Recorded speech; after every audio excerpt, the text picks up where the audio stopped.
네, 금융위원장님께 계속하겠습니다. 네. 12.3 사태로 2,300대로 떨어졌던 코스피가 어제와 오늘 2,600대로 마감을 했어요. 하루 거래대금도 최저 6조 원대에서 17조 원까지 회복이 됐거든요. 내란 사태로 인한 위기감과 불안감이 좀 잦아드는 것으로 좀 해석을 합니다. 동의하십니까? 조금은 안정을 찾아가고 있다고 보고 있습니다. 자, 한국은행 이창용 총재 지난 2월 초에 블룸버그 인터뷰에서 다른 국가들의 통화가 트럼프의 정책으로 인해서 큰 타격을 받고 있다. 그런데 한국의 경우는 국내 정치가 발목을 잡아서 원화 약세가 가속화됐다. 이렇게 인터뷰했어요. 내란 사태 때문에 환율이 더 크게 출렁였다. 이런 얘기인 거고요. 국내 한 언론사가 증시 전문가 대상 설문조사를 했는데 내란 사태가 없었다면 코스피 지수가 최대 200포인트 정도는 더 분명히 올랐을 것이다. 이런 다수 전망을 내놨습니다. 이게 내란 사태가 우리 경제의 일정 부분 발목을 잡고 있다는 분석인 거거든요. 외국인 투자자 올해 얼마 정도 주식시장에서 팔아치웠는지 혹시 아시나요? 올해 들었어요? 예, 한 달 반 동안 1조 8천억을 팔아쳤어요. 작년 얘기가 아닙니다. 작년 달러 기준으로 코스피 수익률이 마이너스 10% 이상입니다. 신흥국 중에서 거의 꼴찌에 가까운 수치거든요. 이렇게 낮은 수익률은 MSCI 선진국 지수 편입을 좀 저해하게 된 거고 수십조 원의 자금이 국내로 더 유치가 됐어야 되는데 거꾸로 유치가 되는 게 아니라 거꾸로 나갔어요. 근데 더 심각한 거 최근에 신흥국 MSCI 그 코리아 지수에서도 우리나라의 주식 종목을 92개에서 81개로 11개를 줄였습니다.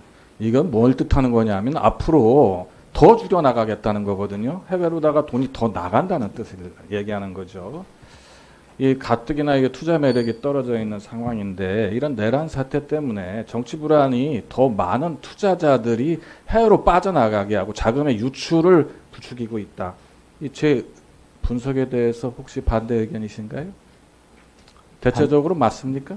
예, 뭐 반대라기보다는 한 가지만 말씀을 드리면 그 외국인 주식 빠지는 게 지난해 7월, 8월부터 시작이 됐거든요. 아, 그때부터 빠진 건 맞고요. 예, 빠졌고 그 규모가 오히려 한 10월, 11월까지가 굉장히 컸습니다. 그래서 네. 그런 부분도 좀 말씀을 드리고 싶습니다. 네, 알겠습니다. 대체적으로는 뭐 틀린 얘기는 아니죠. 제 영향을 얘기가. 주고 있다고 네, 생각합니다. 좋습니다. 다음, 대한민국 경제의 근간인 자영업자 소상공인이 좀 심히 흔들리고 있습니다. 이게 팬데믹을 거쳐서 이제 고물가, 고금리, 고환율 이게 삼중고가 이어지고 있는 가운데 이번에 엎친 데 겹친 데 내란이 발생한 겁니다. 이게 국민들의 소비 심리를 너무 위축을 시키다 보니까 이게 연말 특수, 연초 특수가 다 없어졌어요. 이게 자영업자들은 매출 다 폭락했거든요. 이게 평시 때보다도 낮다는 겁니다. 매출이. 작년 말 자영업자 대출 잔액이 1,100조 원을 넘겼다고 제가 수치를 보고받았는데요. 이 중에 좀 문제가 되는 게 있어요. 특히 60대 이상 자영업자 대출 작년에 증가를 해버렸네요. 그리고 이게 전체 대출에서 가장 큰 비중을 차지합니다. 373조, 33%. 근데 여기에 60대들의 대출이 어떤 문제가 있냐면 이 자영업자들, 60대 자영업자들의 60% 이상이 3개 이상의 금융기관에 부채를 안고 있는 다중채무자라는 겁니다. 돌려막기 한다는 거죠.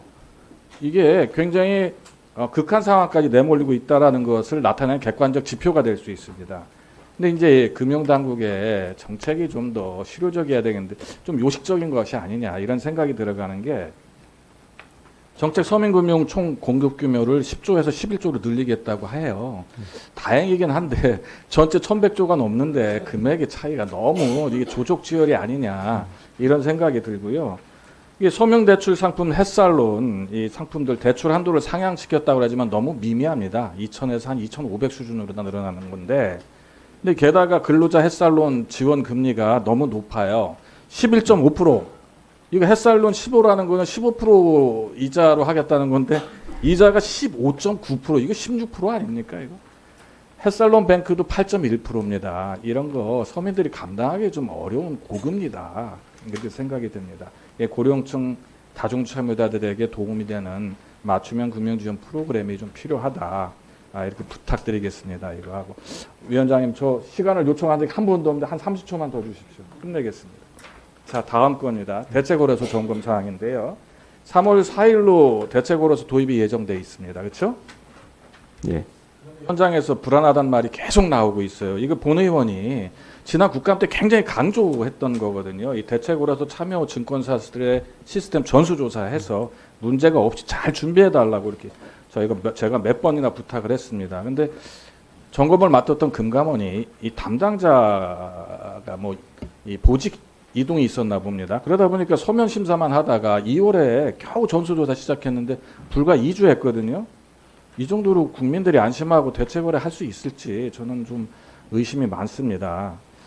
금융위가 그런데도 불구하고 증권사들한테 준비가 안 돼 있으면 시장에 진입하지 말라고 하는 입장을 계속 견지를 했다고 합니다.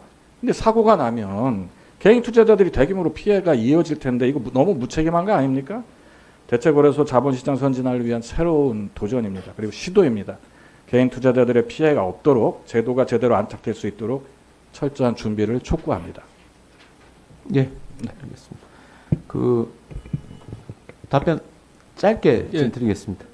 그 고령층 자영업자 부분 관련해 가지고는 저희들은 기본적으로 이제 정책 서민금융 신규로 공급해 주는 부분도 필요하고 그렇지만 기존 채무의 부담을 들어드는 게 더 필요하지 않느냐. 그래서 그 이번에 은행들 그에 대해서 소상공인 자영업자 기존 채무에 대해서 좀 장기 분할 상환하고 금리를 좀 깎아주고 하는 프로그램을 아마 상반기 중에 시행을 할 겁니다. 그래서 그런 부담 조치를 하고 있다는 말씀을 드리고